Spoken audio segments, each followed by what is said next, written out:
Hey there, Internet. Today we're going to do another how-to thing, something I should have done a long time ago, but for some reason never thought to do. How to play guitar. Okay, well, first lesson is don't do it that way. Let's try this again. Okay, second lesson, tune the guitar before you start the video about playing guitar. Hold on, just watch the intro. Live unedited. Okay, so pretty much I may be the least qualified person to teach you any of this stuff because I've just taught myself it for the past 2.5 years, but maybe since I taught myself, that means that I'll kind of know how to teach you because I never had anyone tell me the right way to do it. I just figured it out, and so I know like little shortcuts and stuff and things, so you'll be able to pick up a guitar super fast. Step 1, get a guitar. This one came up from a garage sale like 20 years ago, and my brother bought it, and that was like before I existed, and then eventually I decided I wanted to play it, so I picked it up and I played it. And then as I got better, I learned that it had like the wrong kind of strings and stuff on it, so we got that fixed, and it's slowly gotten better and better, and now it is a lovely musical instrument. Step 2, acquire a guitar pick. This is not necessarily necessary, that might be redundant, but for the kinds of early stuff you're going to be playing, it's all going to be chords based, and so it'll probably sound a bit better if you get a pick, or you can just use your thumb. It is possible to do that, but you know, why not mix it up, go official, get a pick. Step 3, a brief introduction to how the guitar works. So you've got 6 strings, E, A, D, G, B, and another E.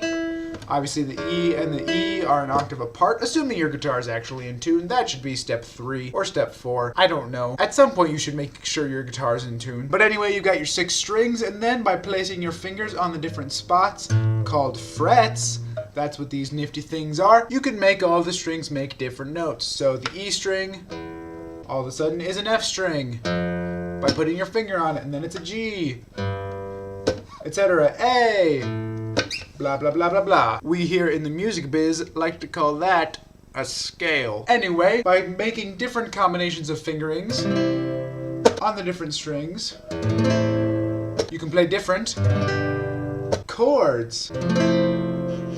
That sounded terrible and bad. So, step 5 or 4 or whichever one, at this point, this is the next step that you're doing. I'm just going to teach you 4 or 5 or maybe 6 of the most basic chords that you can combine in pretty much any order and play them, and it'll sound like song. So, the one I've been doing most often is a C, and that is your pointer finger here, your middle finger right here, and your ring finger right here.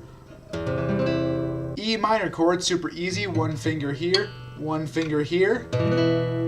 Ooh, it's ominous. That's because it's a minor chord. Moving on, the G chord. Pointer finger right here, middle finger right there, and then this part you can kind of do it however you want to. There's different ways. I like to do ring finger right there, pinky finger right there, G chord, nifty one all the way down here. At the bottom of the guitar, you got a pointer finger here, you got a middle finger here, and you got a ring finger there, and it's a D chord. Those 4 right there will in fact play almost any song you want to play that's a pop song. Because, well-known fact, all pop songs involve like 5 of the same chords. Maybe you throw in an A minor, or perhaps an F, and like literally that's all the songs. Okay, just wailed my guitar on my desk. Maybe a B right there.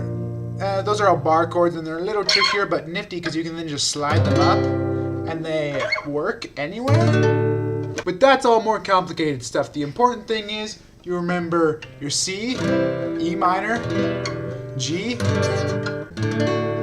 and D. That was the last one there. Forgot my words. That's pretty much a song. In fact, that's the first song I ever wrote. Just that chord progression over and over again for like 7 minutes, and there were words to it, and it was long and complicated and not that great. But the point is, you're there. And in fact, if you mix up the order of those, you can even play We're Never Ever Getting Back Together by Taylor Swift. Yes, that famous of a song is those 4 chords. I remember when we broke up the first time, saying this is it, I've had enough, cause like we hadn't seen each other in a month, when you said you space what? There you have it. Proof positive that 1, I can't sing and should never sing on the internet again, and 2, pop music's terrible. So go out, get a guitar, be wonderful, and until next week, deuces. Also, in case you're wondering, that theme song that you're about to hear like in 5 seconds, I totally played that on this guitar.